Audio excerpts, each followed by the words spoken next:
병원에 한 번이라도 가보신 분은 아실 겁니다. 퇴원하는 날 받아드는 그 무거운 청구서의 무게를, 윤이 나는 대리석 바닥, 화려하게 피어있는 생화, 친절함이 배어있는 안내 데스크의 목소리까지.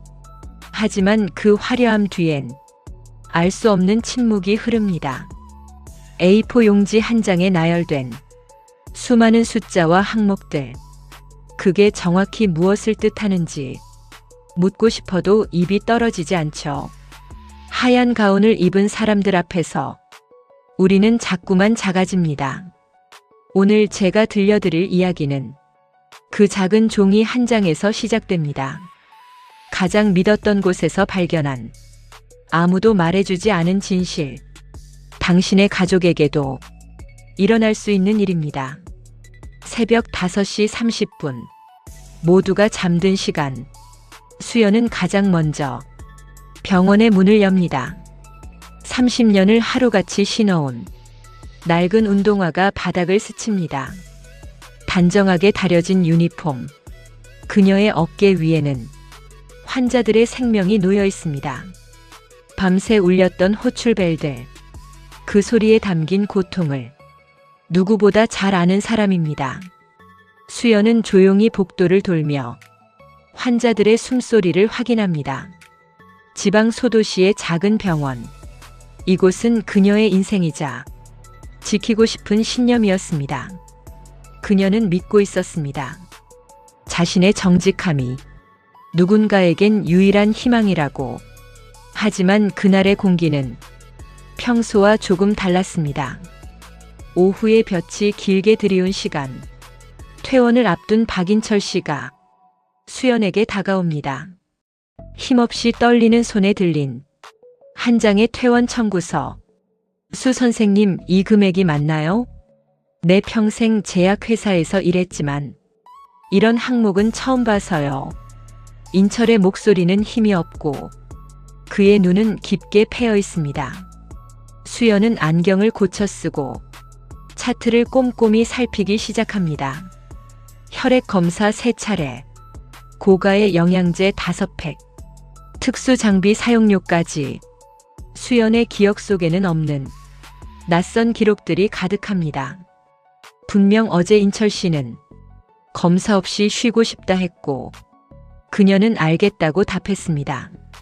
그런데 서류 속에는 받지도 않은 처치들이 빽빽하게 채워져 있습니다. 수연은 다시 한번 컴퓨터 모니터를 들여다봅니다. 데이터는 거짓말을 하지 않지만 사람은 거짓말을 할 수 있습니다. 박인철 씨만의 문제가 아니었습니다. 옆 병실의 할머니도, 지난주 퇴원한 청년도 모두 비슷한 흔적이 보입니다. 실행하지 않은 처치 비용이 마치 약속이라도 한 듯 조금씩 얹혀 있습니다. 이건 단순한 전산 오류가 아닙니다. 누군가의 지시 없이는 절대 불가능한 일입니다. 수연의 손끝이 파르르 떨립니다. 30년 동안 몸담아온 병원이 거대한 사기극의 무대처럼 느껴집니다. 그녀가 사랑했던 동료들이 과연 이 사실을 몰랐을까요? 침묵은 곧 동의입니다. 그 무거운 진실이 그녀의 숨을 조여옵니다. 수연은 복도 끝에 위치한 행정원장실 문을 바라봅니다. 두꺼운 목재문 너머엔 성공한 경영인으로 칭송받는 최병준 원장이 있습니다. 그는 항상 상냥하게 웃으며 환자들의 손을 잡아주던 사람입니다. 하지만 수연의 직감이 속삭입니다. 그 미소 뒤에 숨겨진 차갑고 거대한 욕망을 말이죠.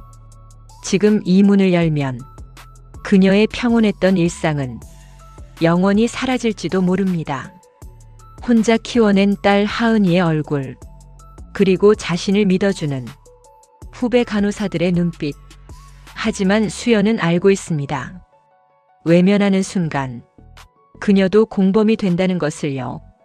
수연은 품속의 청구서를 갈무리하며 천천히 발을 내디딥니다.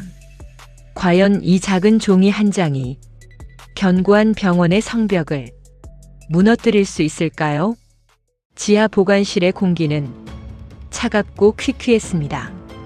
수연은 깊숙한 곳에서 낡은 장부 하나를 꺼냅니다.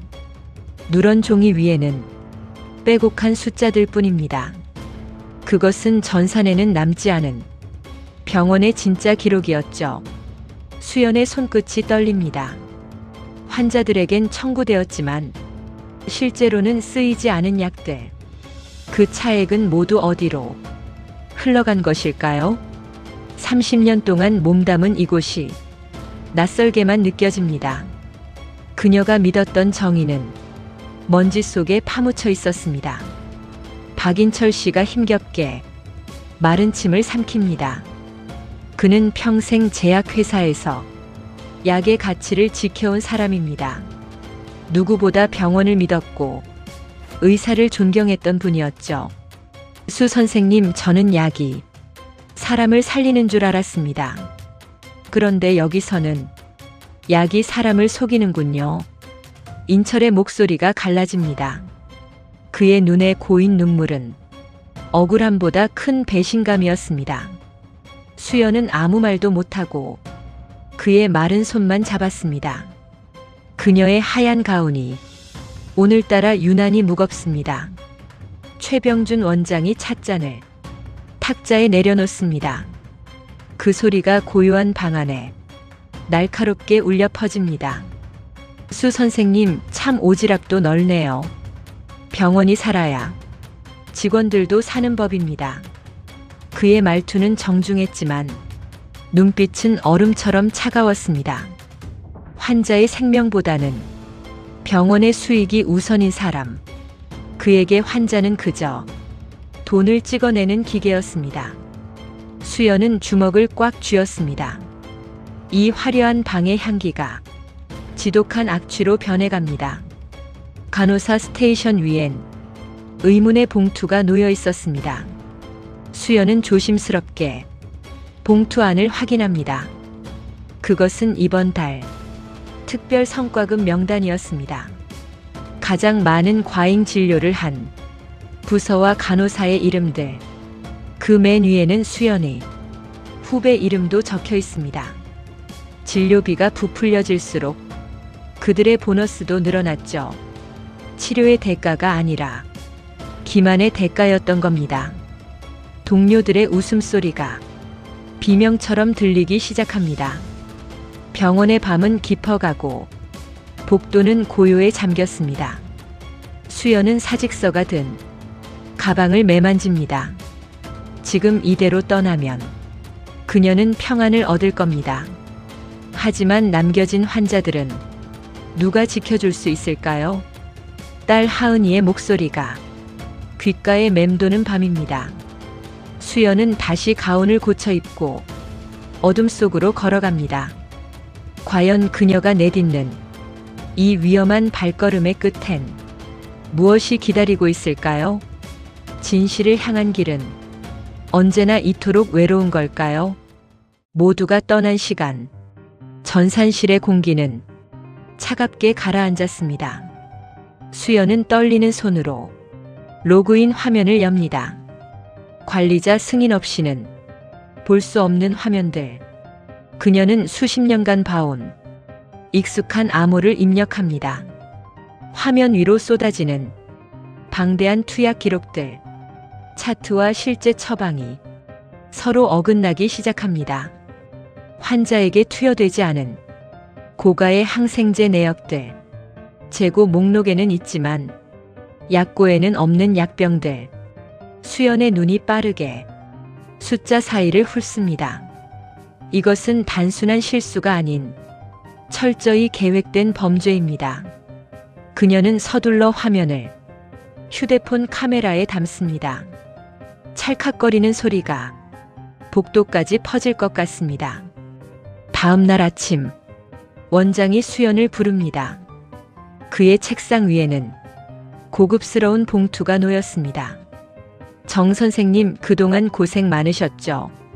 이건 이번에 새로 신설된 특별 간호 수당입니다. 수연은 봉투를 보지 않고 원장의 눈을 봅니다. 그의 눈은 웃고 있지만 속내를 알 수 없습니다. 원장은 의자를 당겨 앉으며 목소리를 낮게 깔았습니다. 곧 딸아이 결혼도 있다면서요. 이제 편하게 지내셔야죠. 과거의 기록은 잊고 말입니다. 그것은 격려가 아니라 명백한 입막음이었습니다. 수연의 손이 등 뒤에서 강하게 맞잡아집니다. 수연은 탕비실 문틈으로 믿기 힘든 장면을 봅니다. 그녀가 딸처럼 아꼈던 막내 간호사 민지였습니다. 민지는 울먹거리는 손으로 차트의 숫자를 고치고 있습니다. 수연이 조용히 문을 열자 민지는 소스라치게 놀랍니다. 바닥으로 떨어진 차트엔 허위 기록이 가득했습니다.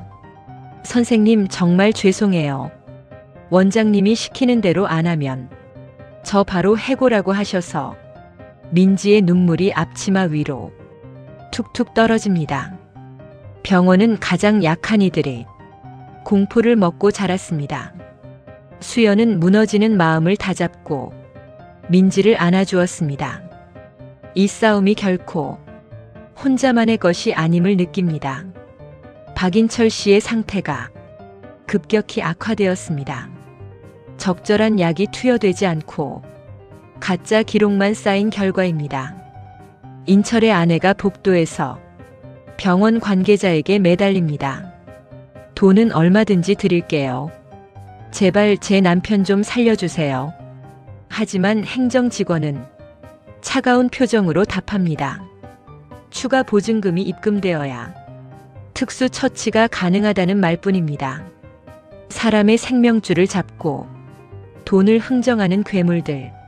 수연은 병원 로비에 서서 그 광경을 지켜봅니다. 더 이상 참을 수 없는 뜨거운 것이 치밀어 오릅니다. 그녀의 시선은 이제 출구가 아닌 정면을 향합니다. 폭풍우가 몰아치는 밤, 수연은 정문 앞에 섰습니다. 가방 안에는 그동안 모은 결정적 증거들이 들어 있습니다. 멀리서 차 헤드라이트가 어둠을 가르며 다가옵니다. 차에서 내린 사람은 수연의 딸 하은이었습니다. 기자인 딸의 손을 잡으며 수연은 깊은 숨을 내뱉습니다.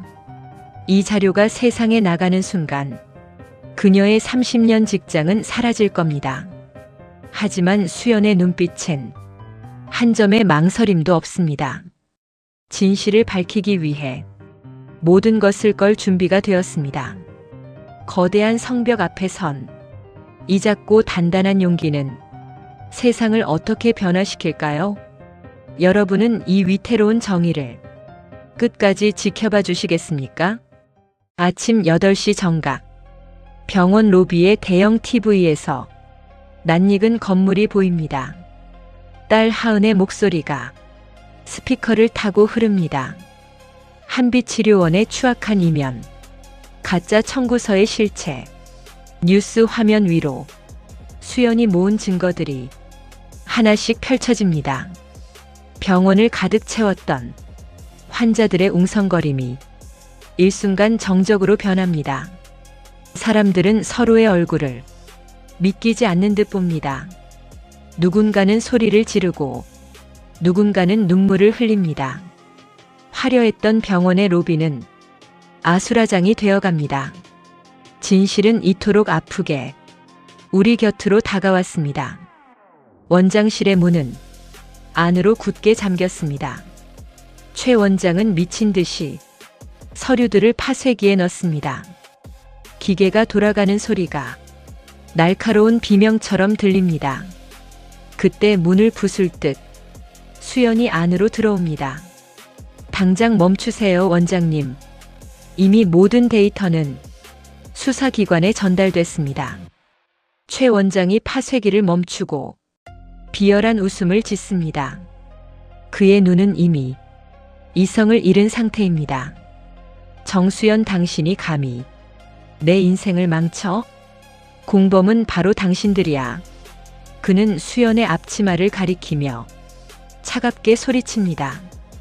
악마의 마지막 외침이 빈 방안을 맴돕니다. 하지만 더 큰 진실이 어둠 속에 숨어 있었습니다. 수연은 원장이 미처 태우지 못한 파일을 봅니다. 그것은 3년 전 사망한 최 원장 부친의 차트였습니다. 놀랍게도 자신의 아버지에게도 허위 청구가 되어 있었습니다. 임종 직전에 노인에게 필요 없는 독한 약을 쓰고 수억 원의 비용을 보험사에 청구한 기록입니다. 돈을 위해서라면 자신의 핏줄조차 수단으로 이용한 겁니다.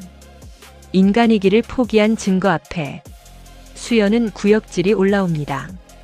이것은 단순한 횡령이 아닌 거대한 학살이었습니다. 사이렌 소리가 병원을 포위합니다. 수사관들이 들이닥치고 병원의 비밀 장부들이 상자에 담겨 나옵니다. 최 원장은 수갑을 찬 채 정문을 향해 끌려갑니다. 그의 앞을 가로막은 것은 휠체어에 탄 인철이었습니다. 이 가운이 부끄럽지도 않나. 당신은 의사가 아니라 그저 장사꾼이었어. 인철의 낮은 목소리가 로비를 서늘하게 울립니다. 침묵하던 직원들도 하나둘 가운을 벗어 던집니다. 거대했던 거짓의 성벽이 무너져 내리는 순간입니다. 정의라는 이름의 파도가 오물을 씻어내기 시작합니다. 폭풍 같은 시간이 지나고 수연은 홀로 남았습니다. 오랫동안 입어온 가운을 정성스럽게 접습니다. 30년의 무게가 담긴 하얀 천 위의 주름들. 그녀는 비로소 깊은 숨을 내뱉습니다. 이제 이곳은 더 이상 예전의 병원이 아닐 겁니다. 하지만 진실의 대가는 생각보다 더 가혹할지 모릅니다. 수연은 캐비닛 문을 닫고 천천히 병원을 나섭니다. 창밖엔 어느새 하얀 눈이 내리고 있습니다. 우리가 지켜낸 이 진실이 내일은 어떤 꽃을 피울까요? 진정한 치유의 시작은 이제부터가 아닐까요? 겨울 아침이 밝았습니다. 한빛치료원의 로비는 여느 때처럼 분주합니다. 하지만 흐르는 공기는 이전과 사뭇 다릅니다. 접수대의 직원들은 진심 어린 미소를 짓고 환자들은 편안한 얼굴로 순서를 기다립니다. 가장 큰 변화는 무인 수납기 앞에 있습니다. 상세 내역이 적힌 투명한 영수증들. 사람들은 이제 더 이상 청구서를 의심하지 않습니다. 숫자 하나하나에 담긴 치료의 가치를 신뢰합니다. 진실이 머문 자리마다 새로운 희망이 피어납니다. 수연의 책상 위에는 여러 통의 편지가 있습니다. 사건이 세상에 알려진 뒤 비겁한 협박들도 있었습니다. 병원을 망친 배신자, 혼자만 정의로운 척하지 마라. 익명의 그늘에 숨어 가시 돋친 말을 뱉는 사람들. 병원을 떠난 최 원장의 측근들이 보낸 화풀이입니다. 하지만 그 옆에는 더 많은 감사장이 있습니다. 수연은 가시 돋친 편지를 차분히 찢어버립니다. 어둠이 깊을수록 빛은 더 선명해지는 법입니다. 그녀는 흔들리지 않고 자신의 자리를 지킵니다. 정의를 선택한 대가는 때로 고독하고 아프지만 지켜야 할 가치가 있습니다. 원장의 최측근이었던 박 과장이 수연을 찾았습니다. 그는 고개를 숙인 채 오랫동안 말이 없습니다. 정 선생님, 사실은 그때 그 장부의 복사본을 제보한 건 저였습니다. 수연의 눈이 커집니다. 그는 원장의 충견이라 모두가 손가락질하던 이였죠. 가족을 지키기 위해 비겁하게 침묵해왔지만 자신의 아이에게만큼은 부끄러운 아버지가 되기 싫어 몰래 증거를 보냈던 겁니다. 사람은 누구나 마음속에 작은 빛을 품고 있습니다. 그 빛이 터져 나오기까지 시간이 필요했을 뿐입니다. 자원봉사센터 안에서 낯익은 웃음소리가 들립니다. 퇴원 후 건강을 되찾은 박인철 씨의 목소리입니다. 어르신, 이 항목은 걱정하지 않으셔도 됩니다. 제가 꼼꼼히 봐드릴게요. 그는 이제 환자가 아닌 자문위원이 되었습니다. 의료비 청구서를 읽어주고 환자의 권리를 설명합니다. 자신이 겪었던 아픔이 다른 이에겐 약이 됩니다. 수연은 멀리서 그를 보며 조용히 미소 짓습니다. 병원은 이제 단순히 병을 고치는 곳이 아닙니다. 서로의 상처를 보듬고 함께 일어서는 공간입니다. 해질녘의 옥상 정원. 수연은 하얀 가운을 다시금 매만져 봅니다. 한때는 벗어 던지고 싶던 무겁고 무서운 옷이었습니다. 하지만 이제는 압니다. 이 하얀색이 의미하는 건 권위가 아닌 책임이라는 걸요.